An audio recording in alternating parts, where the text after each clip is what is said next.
blood cell analysis. He has degrees. His degrees are from Emporia State University and also Parker College of Chiropractic. He also has studies in clinical nutrition from the British Institute of Homeopathy, and he practices in Addison, Texas. Please help me welcome Dr. Kyle Hamas.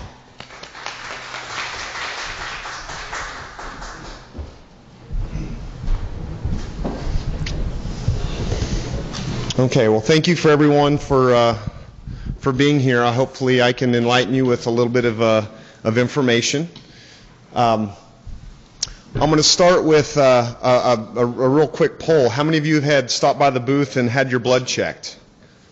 So we've had a couple people already. Okay.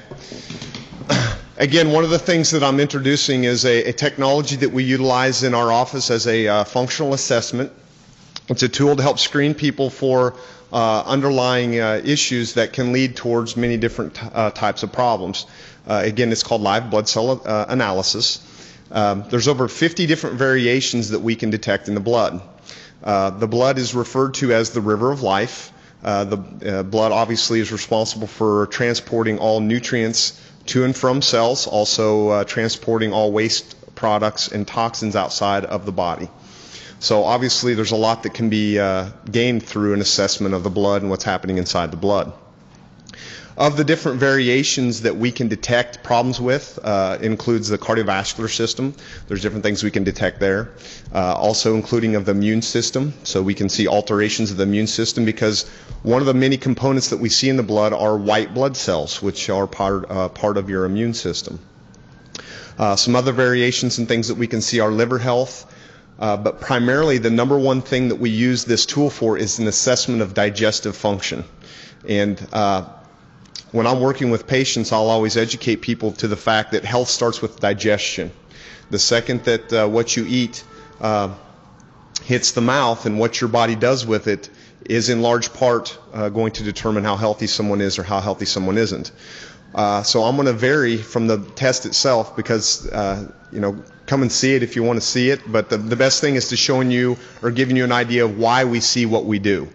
So I'm going to venture into an area that a lot of people don't know, or an area that a lot of people don't know things about, and it's how the body handles enzymes. So this is going to turn more into an enzyme lecture because, again, live blood cells really looking at your enzyme potential and your digestive function and then the different variations that can come from that.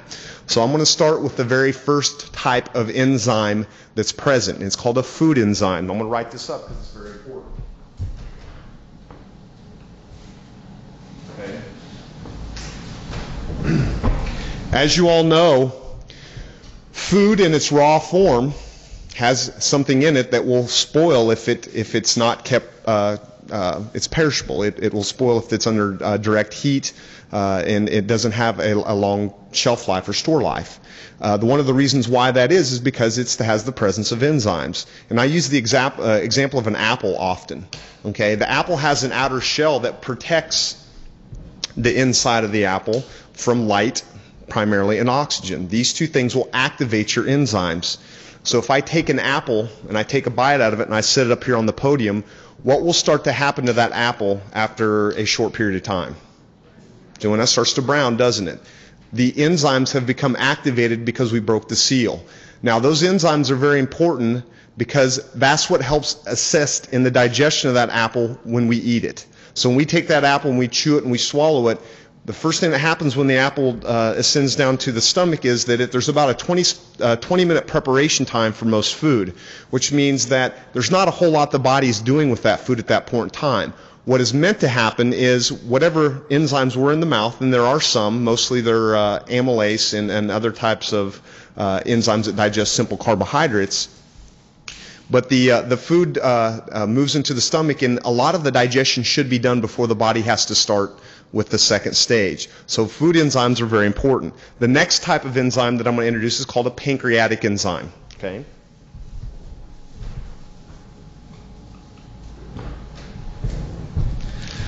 The pancreas in the body produces enzymes to also help assimilate and digest food. So after that apple has been digested through its own enzymes, the pancreas will then kick in and aid the digestion a little bit more. So if it needs a little bit more to break down that food, the pancreas will kick in and help that out. Normally, if the process works correctly, by the time that food enters the small intestine, most of the digestion has been done, and now the absorption process starts. So we have slow absorption of the nutrients into the bloodstream, and here comes live blood cell assessments. So if everything was digested correctly, by the time we take a look at that blood under the microscope, we should not see the presence of partially digested sugars in the bloodstream. Okay? If we do, obviously there's a problem somewhere along that normal process. Okay? Finding out what that problem is obviously important. Okay? The next type of enzyme I'm going to introduce is called metabolic enzymes. Actually, there's enzymes located in every organ and tissue within the body. And enzymes help regulate activity. Okay? They kind of lubricate the system to make processes happen very easily. This is why we don't have to heat our bodies up to 1200 degrees to digest the meal that we just ate. Okay? So it's these chemical lubricants known as enzymes that help us with that assimilation. Well, these enzymes are also important for maintenance of health of each and every individual cell in the human body. So again, metabolic enzymes are present in every cell and every tissue of the body. So that's the number 3 that I'm going to put up. Old metabolic enzymes. Again, in a perfect world, if everything is done correctly, this process goes on. We have plenty of food enzymes. The pancreas doesn't have to overwork, and we save those metabolic enzymes for repair and regeneration of our cells on a daily basis. However, I'm going to introduce a problem, and that problem is called cooking and processing. Okay? We're going to take away that food enzyme. And now we still eat that apple, but this time we've microwaved it, or we've cooked it, we've baked it, we've done something that has killed some, if not all, of those enzymes. The same process happens. We still chew, swallow, the apple hits the stomach. This time it doesn't do a whole lot. Actually, it could ferment. Fermentation of food, as we take it in, is the cause of most, if not all, gastrointestinal issues. It's the improper digestion. So if you get gas, bloating, indigestion, heartburn, acid reflux, these are all symptoms of fermentation of the foods that have been taken in because they're not digesting correctly. Okay? So the pancreas is now responsible for all of the digestion of that food process. In this example, we're using the apple. Okay? So now that the pancreas has got to work a little harder than it was meant to. Well, you know what? If you did it one time, it's probably not a big deal, right? But what happens if we do this over the course of year after year after year? There's a problem. Because unfortunately, it's been shown that our body is given a reserve or a bank account of pancreatic enzymes when we're born. So now we're going to start taking a withdrawal from this bank account with never putting back into the bank account through eating food in its natural state. So now we keep taking away from here. Eventually, as the pancreas cannot keep up any longer, it's going to ask for help.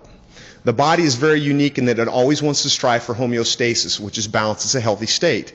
So if the pancreas is struggling, well, you're not going to die because your pancreas is starting to struggle. It's going to find other resources to help it. This is when it asks for metabolic enzymes to help out. So the body starts pulling from this reserve of metabolic enzymes, which, remember, they're meant for repair and homeostasis of other cell and other cell tissue. So if the pancreas needs help and it gets it from somewhere else, but there's nothing paying back the debt. So we keep accruing a loss. Now it's not just happening at the pancreas level, it's also happening at the metabolic level. Okay? This is where degenerative disease starts. And you name it, it's pretty much tied in through this same process. The body will consistently rob and steal from itself to keep the higher priority tissues keeping you going for another day. Remember, homeostasis. So guess what the number one tissue that the body will take from in order to keep the operation of the body going? Does anyone know? It's bones and joints primarily. Okay? The reason why is because the body, again, feels like the bones and joints are less of a priority tissue than the heart or the brain. So guess where it's going to go get its reserves of metabolic enzymes or perhaps even minerals? Okay? It's not a mistake, or it's not by chance that America has the highest rates of osteoporosis. Okay? We take more calcium supplements than any nation. We drink more dairy products and eat more dairy products than any country in the nation. But the fact of the matter is, we're so depleted as a nation that our bodies are constantly stealing from the bones and joints, thus leading to joint and bone ailments. Okay? And this process can go on many different levels. But remember, the body wants to live for today. So it's going to tell the bones, hey, give up some of those enzymes, give up some of those minerals, so I can process this food just enough to get enough energy to get me through the day. So all of a sudden we have a myriad of different symptoms and problems that can come up. They have the fibromyalgias, the chronic fatigue syndromes. All these are different variations and spin-offs of an underlying condition, which is simply not following the basic laws of how the body was supposed to work. Okay? Now, live blood cell assessments, when we do them, they enable us to take a look inside that blood to see, did the food we have enough enzymes? Did the pancreas have to overwork? Or did it have to ask for metabolic enzymes to help? If any of those did not take place, we see partially digested foods start causing different changes in the blood, which we can detect through an assessment. The first and most common thing that we see is proteins that have not completely digested in the blood. This leads to a stickiness of the cells, so they start to stick together. Okay? It has 3 different categories that it can come in. The first one is called protein linkage. The second stage is called Rouleau, and you don't have to memorize all these. It really doesn't matter. But there's 3 stages. Some of the off-spins or some of the chronic diseases that come from an inability to completely digest proteins are the itises, which are inflammatory types of conditions. So we can get arthritis, bursitis, other types of inflammatory conditions, possibly in the gut and intestines, possibly in the arteries. Again, part of it depends upon other factors going on in the body, but foreign proteins, the body doesn't recognize protein, it recognizes amino acids.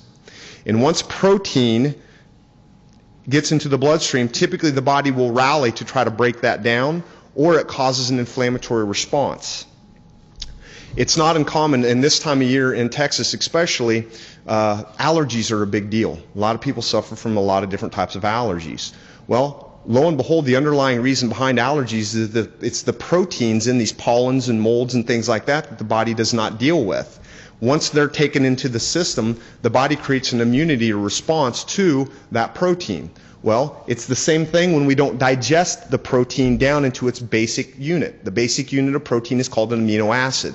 The body knows what to do with amino acids. It reassembles them to make us. But it can't take amino acids that are structured to form even soy or some type of animal. It can't turn those directly into you without breaking it first down into its basic component. Okay? And that takes a healthy digestional system. Again, we can see that very easily with the live cell assessment. Another common thing that we see is called blood fat or chylus. Heart disease is the number 2 killer of Americans today. And it is large part due to an inability to metabolize fat correctly.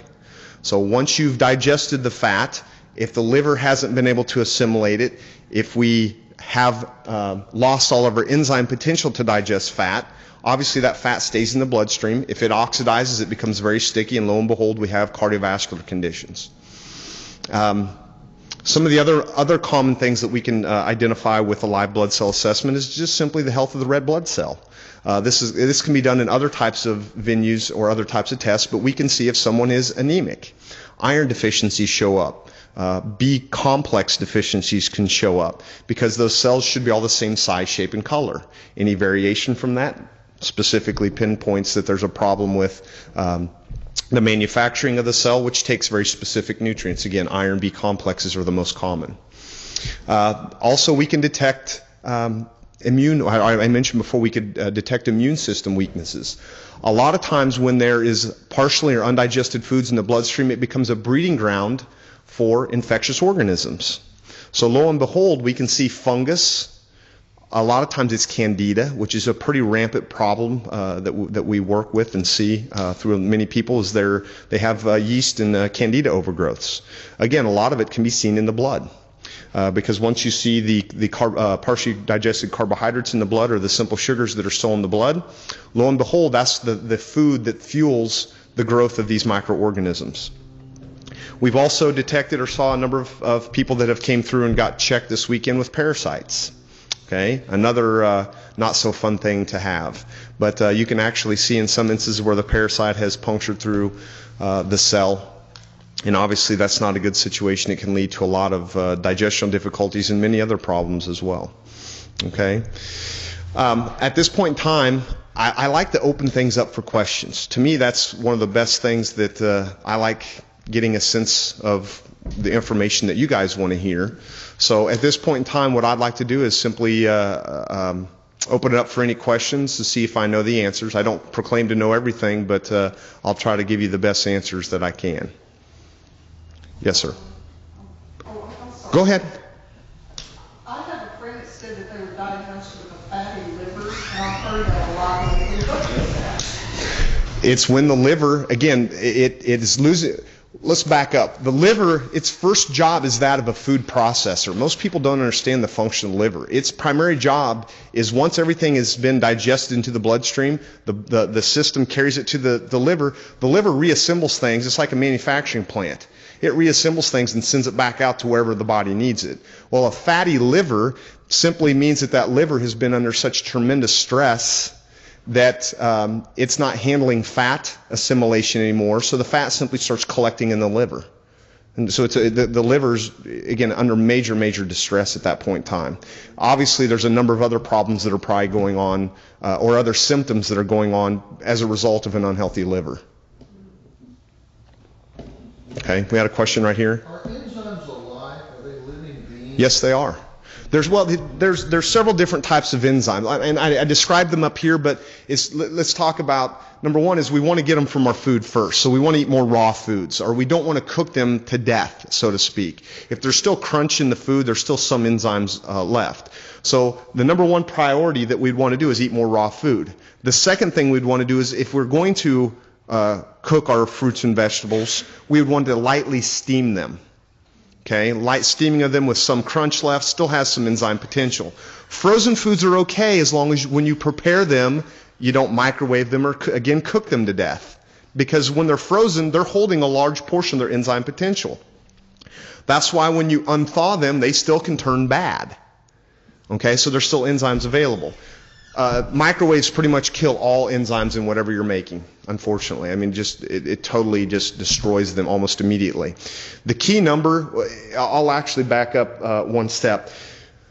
Enzymes are probably the most studied thing in all of the medical community. I mean, there's so many volumes written on this, but very few people take the next step and apply it into human health. The industry that's applied it more than any other is the food industry, most notably the canning industry. Okay? They can preserve food through canning, and all canning is heating. Okay, they heat it, they put it in a can, and then it saves virtually forever because they've taken away one of the vital components for health.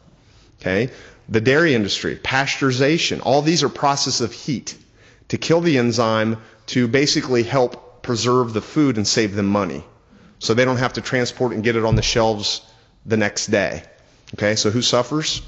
The consumer. Who wins? It's the manufacturer, because they can keep the stuff longer on the shelves. Therefore, there's less spoilage, and they make more money in the end. Okay. Okay, that's a good point. Good question. Okay. There are supplemental enzymes. Okay, so one of the things that we typically recommend that people look into are plant enzymes as one of the supplements they use.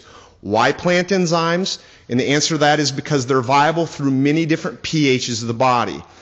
As the food enters the body, there's variations of pH. pH is a scale of acidity, and it's what makes different tissues activate. They're more active under certain pH conditions.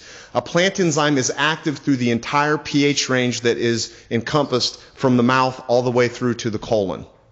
So that is one thing that we would typically recommend that people utilize as a plant-based enzyme. The second thing, if their pancreas has been so abused and overused, sometimes pancreatic enzymes could be used. Now, what's that mean? They get them from an animal. Okay, those are not the enzyme of choice for most people in the beginning. Now, therapeutically in a clinical setting, we use those on occasion, but they're typically for short periods of time to let the pancreas get back on its feet. We got to give it a rest. We got to let it kind of get back in control. A little statistic about the pancreas. Upon autopsy, well over 85% of the American population have a pancreas that's swollen twice the size it should be at the time of death. It just shows again how overworked the thing is. Okay, so those are both forms of enzymes that you can actually supplement with, and that is a way to pay back that debt. Okay, so I always teach patients, we eat for today, we take supplements to pay the debts back from yesterday. Okay, and then if we know we're going to eat bad, well, we better supplement responsibly by adding that enzyme back into that meal. So that's, in my opinion, how supplementation should be utilized. It's not a Band-Aid or an excuse for not living a responsible lifestyle. It should be utilized to help get you back on track, and then if you're going to stray from that for a meal or something, then you can use that supplement to make sure that you're not taxing the body. Okay, so I guess the answer to the question is yes, you can get them in pill form. I have long-winded answers if you can't tell. Okay, does anyone else have any questions? What does DC after your name mean? Okay, I have a doctorate in chiropractic. Okay. That's what DC stands for. Okay. What kind of treatment do you give for these various malfunctions? Okay, our clinic is basically we have two clinics. We're a traditional chiropractic clinic where we treat spinal injuries and we use chiropractic and rehabilitation. We use cold laser technologies and some different things like that to assist in healing of the spine. On the other side of my practice, we use clinical nutrition. What does clinical nutrition mean? It means we're using functional assessments to determine where your body's not working to its fullest capabilities. That's what a live blood cell assessment is. Now, I have a number of other tools and things that we can utilize as well. But when I come out and I do screenings in the public, one of the best things to get your attention is to see something. People love show and tell. So if I can sit down and show your blood, a lot of times it gets people's attention. It's also a good motivator. Okay? But from a clinical nutrition perspective, we do different assessments of blood, urine, hands-on techniques. We help modify diets, recommendations of the appropriate exercise. So basically we talk about lifestyle that generated the problem. And then the next component is that we do targeted supplementation recommendations and things like that to help assist the people. Okay, is that kind of giving you what you're looking for? Okay. Are there any other specific questions that we'd like to address? Yes, sir. What about insulin resistance? Can it cause by the enzymes? One more time. Insulin resistance. Insulin. Okay, that's a good question. One of the things that happens when we consistently abuse the enzyme cycle when it comes to carbohydrate consumption, again, the pancreas loses its ability to consistently digest and maintain a proper blood sugar. Okay, after that happens, yes, you can turn into insulin insensitive. I can't even say it now. You become insensitive to insulin. Therefore, you can't get the glucose into the cell. Okay, so it also can lead to a type 2 diabetes eventually. A lot of times we see hypoglycemia as something that people are really battling with, so it's a lot of blood sugar or blood handling issues that come along with that.